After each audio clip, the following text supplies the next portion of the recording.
Kagulat World. Isang higanting shockwave ang yumanig sa mundo ng tennis ngayon.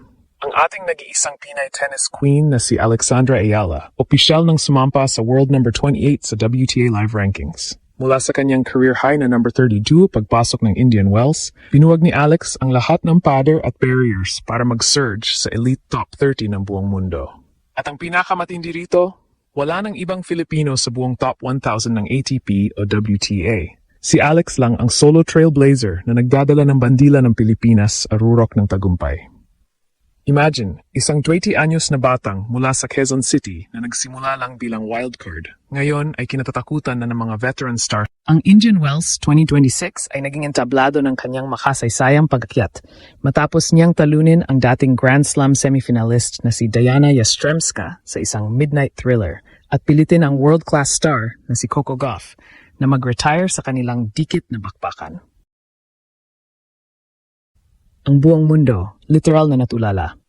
Ang social media ay binaha ng pride. Ang mga stadium ay niyanig ng hiyawan ng mga Pinoy at ang mga analysts ay hindi makapaniwala sa bilis ng kanyang pagangat. Ito ay hindi lang basta ranking. Ito ang tibok ng puso ng isang nasyon. Mula sa hirap ng suitcase life at mga naunang heartbreaks, si Alex Ayala ay simbolo na ngayon ng global domination. Paano nga ba niya narating ang number 28? At ano ang magiging epekto nito sa paparating na Miami Open? Sabay-sabay nating himayin ang kwento ng tagumpay na yumanig sa buong mundo. Ang balitang ito ay isang ganap na ala shockwave. As of March 13, 2026, si Alex ay opisyal ng number 28 sa live standings ng Women's Tennis Association. Ito ay isang milestone na hindi lang para sa kanya, kundi para sa buong kasaysayan ng Philippine sports. Sa libu-libong tennis players sa buong mundo, si Alex ang natatanging Pinoy na nasa loob ng top 1,000. Isang katotohanang nagpapatunay na siya ay isang solo icon sa gitna ng matitinding kalaban mula sa Europe, America at Asia. Ang kanyang pag-akyat ay bunga ng isang tactical masterclass sa Indian Wells. Marami ang nag-aabang kung kaya ba niyang panindigan ang kanyang seeding at hindi siya nabigo. Sa kanyang laban kay Diana Yastremska, ipinakita ni Alex ang mental fortitude na hindi pang 20 years old. Sa gitna ng lamig at pagod ng isang midnight match na tumagal ng halos 3 oras, hindi siya bumigay.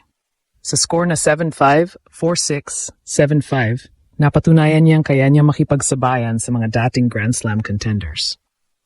Ang stadium crowds ay nag-explode sa saya, at ang mga videos ng kanyang huling point ay nag-trending worldwide. Pero ang pinaka-shocking na moment ay ang pagharap nila ng world number 4 at dating doubles partner na si Coco Gauff. Sa gitna ng matinding palitan, ipinakita ni Alex na hindi siya natatakot sa malalaking pangalan. Bagamat nag-retire si Gauff dahil sa injury, ang dominasyon ni Alex sa simula ng match ay sapat na para sabihin ng mga kritiko na she belongs to the top. Live reactions mula sa mga tennis fans ay puno ng history in the making at proud beyond words.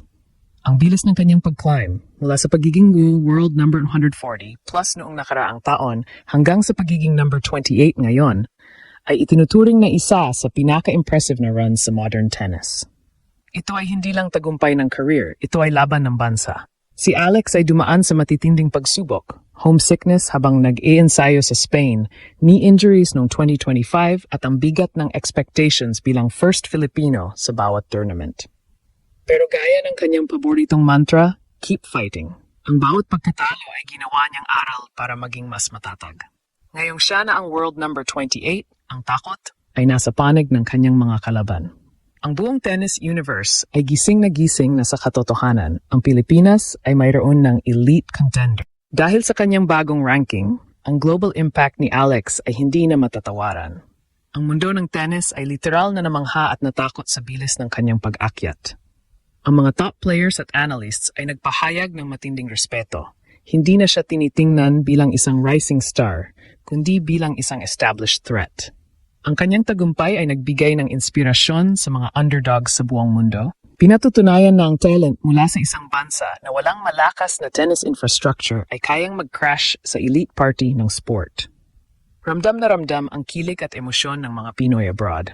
Sa bawat tournament na salihan ni Alex, nagiging home court ang stadium dahil sa dami ng mga watawawat ng Pilipinas na iwinawagayway.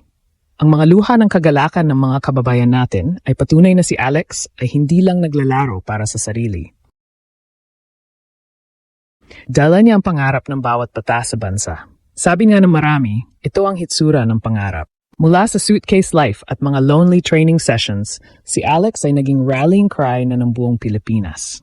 Ang kanyang coaching scheme sa ilalim ni Daniel Rivard ay naging crucial sa pag-abot ng number 28. Ang focus nila sa mental toughness drills ang dahilan kung bakit kalmado si Alex kahit sa pinaka-tensyonadong sandali. Ang humility niya pagkatapos ng bawat match, pagbibigay ng credit sa kanyang team at pamilya, ay nagpatunay na siya ay isang tunay na role model. Ayon sa WTA, ang kanyang self-awareness at emotional intelligence ay beyond her years, isang trait na magdadala sa kanya sa mas mahabang career at posibleng Grand Slam titles sa hinaharap. Ngayong world number 28 na siya, ang mga sponsors ay nagsisimula ng dagsay ng kanyang kampo at ang tennis sa Pilipinas ay nakakaranas ng isang golden era ng interest. Ang bawat point na makuha ni Alex ay itinuturing na national victory. Ang pressure ay nandiyan, lalo na't siya ang kaisa-isang Pinoy sa ranking, pero sa halip na mabuhay, ginagamit ito ni Alex bilang fuel. Siya ang buhay na patunay na hard work pays off at ang kanyang tagumpay ay tagumpay nating lahat. Alex World number 28 live ranking is the ultimate legacy unlock.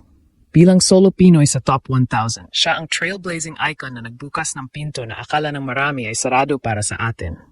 Ang kanyang journey mula sa pagiging wildcard patungo sa pagiging seeded player sa mga WTA 1000 events ay isang kwento na ikukuwento sa mga susunod na henerasyon. Ang shock intro ng kanyang career ay tapos na. Tayo ay nasa gitna ng kanyang championship era.